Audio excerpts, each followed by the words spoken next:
मैं इतना ही कहूंगा कि आज इंडिया अलायंस के सभी नेता यहाँ पर आए, अपनी बात रखे, इसीलिए मैं उनका सबका धन्यवाद करता हूँ।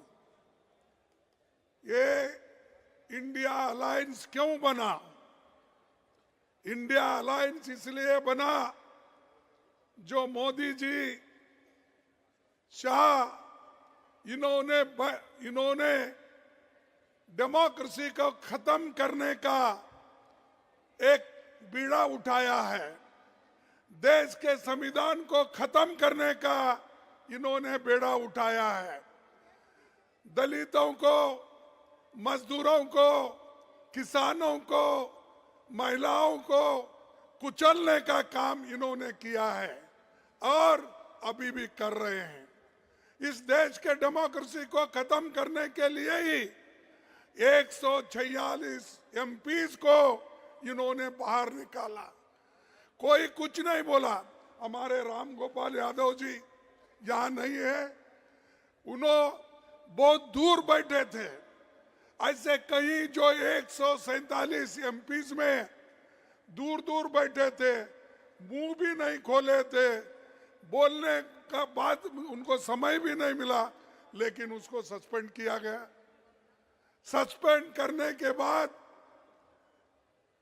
हमने बाहर सभी मिलके गांधी स्टैच्यू के पास सत्याग्रह किया, धरना किया। तब जो हमारे सदन में सरकार के तरफ से ये आता है, मुझे बहुत धक्का लगा कि एक संविधान के उच्च पद पे बैठते हैं ऐसे लोग कहते हैं कि मैं एक फलाना जाति का आदमी हूं, इसीलिए मुझे इंसल्ट कर रहे हैं।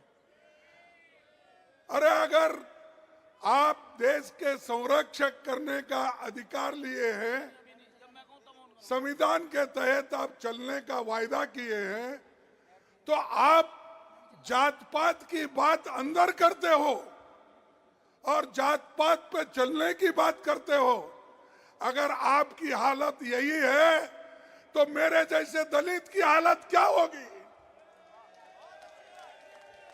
मैं जब उठता था, सदन में उठता था बात करने के लिए, आपके तरफ आवाज उठाने के लिए, तो उस वक्त कभी मुझे मौका नहीं मिलता था। जब कभी भी देश में जब महिलाओं के ऊपर रेप होती है, जब कभी दलितों के ऊपर, दलितों को कुचला जाता है, किसानों को मारा जाता है, मजदूरों को मारा जाता है और संविधान के धज्जे उड़ाए जाते हैं, उस वक्त हम खड़ा होके जब नोटिस देते हैं, नोटिस पढ़ने को भी हमको परमिशन नहीं दिए। तो मैं ये क्या कहूं कि ये बीजेपी के लोग, बीजेपी की सरकार एक दलित को बोलने नहीं देगा, ऐसा मैं कहूं? अरे ये तुम संविधान के पद पे बैठे हो और तुम रोते हो। अरे संविधान चलाओ, संविधान के तहत, डेमोक्रेसी के तहत सबको बात करने का हक है और वो आजादी आप छीन नहीं ले सकते। वो आजादी हमको मिली है जवाहरलाल नेहरू से, वो आजादी हमको मिली है महात्मा गांधी से, वो आजादी हमको मिली है डॉक्टर अंबेडकर से। इन्होंने तैयार करके दिया, लाखों लोग कुर्बानी करके आजादी दिलाए और आप लोग, आपके घर में कोई एक चूहा भी नहीं गया आजादी दिलाने के लिए, है गया? और वो हमको कहते हैं देश को ये बर्बाद कर रहे अपोजिशन के लोग, देश को ये लोग यहाँ पर डेमोक्रेसी नहीं चलने देते, ये कहते हैं। सबको बाहर निकाले आप, सभी एमएलए को, सॉरी सभी एमपीज को आपने बाहर निकाला और सभी कानून अनअपोज्ड आपने पास कर लिया। 3 क्रिमिनल कानून ऐसे हैं, आगे आने वाले दिन में वो सारे सिटीजन्स को सताएंगे। अच्छे कानून को हम स्वागत करते हैं। किसानों के लिए भी ऐसा ही किया, मजदूरों के लिए भी ऐसे ही कानून लाए। तो इसलिए भाइयों, हमको लड़ना है और ज्यादा से ज्यादा एक होकर हमको लड़ना है। तो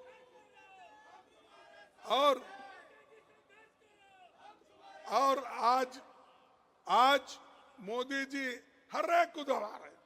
हमारे कार्यकर्ताओं को जहां कहीं इलेक्शन आता है, उनको ईडी का डर, सीबीआई का डर, इनकम टैक्स का डर। अरे कितने डराते हो? अरे ये अपोजिशन पार्टी कांग्रेस ये डरने वाली नहीं है, झुकने वाली नहीं है। अगर आप कितनी भी कोशिश करो, आप मोदी साहब, आप कितनी भी कोशिश करो हमको मिट्टी में दबाने की, हम बीज हैं, बार बार उठने की आदत है हमको। हम तो तुम दबाने की कोशिश करते हो तो हम उठते हैं, और देश को बचाने के लिए, संविधान को बचाने के लिए, लोकतंत्र को बचाने के लिए हम सब एक होकर लड़ रहे हैं। मुझे खुशी है कि सारे अपोजिशन के नेता एक हो गए हैं।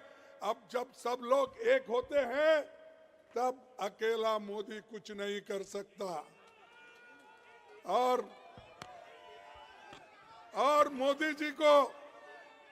मोदी जी को इतना घमंड आया है, इलेक्शन से पहले ही कहते हैं कि 400 सीट जीतेंगे। तो क्या मतलब भाई? 400 सीट जीतने का क्या है तुम्हारे पास? इतने पॉपुलर तो नहीं है, क्योंकि मैं देखा हूं जब कर्नाटक में आए, हर जगह फिरे, गली गली फिरे, हार के आए। तेलंगाना में गली गली फिरे, हार के आए। हिमाचल में गली गली फिरे, हार के आए। ऐसी क्या बात है? तो आप पहले ही कह रहे मैं 400 सीट लाऊंगा। अरे आपको जो जनता आपको सत्ता में बिठाई है, वो जानती है कि आपको सत्ता से कैसा बाहर निकालना, नीचे गिराना। तो इसलिए मैं इतना ही कहूंगा। आप सभी लोग यहाँ आए हैं, सभी नेताओं का भाषण सुने हैं, तो इंडिया अलायंस एक होके लड़ रही है।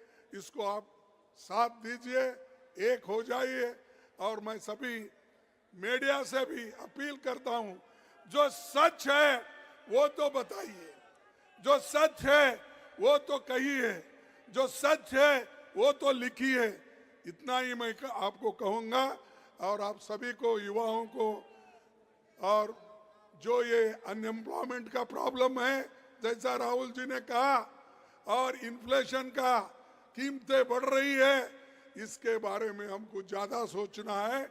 उस नजर से आप देखकर एक हो जाएंगे और आगे हमको पूरा सपोर्ट करेंगे। इतना कह के मेरे भाषण को समाप्त करता हूं।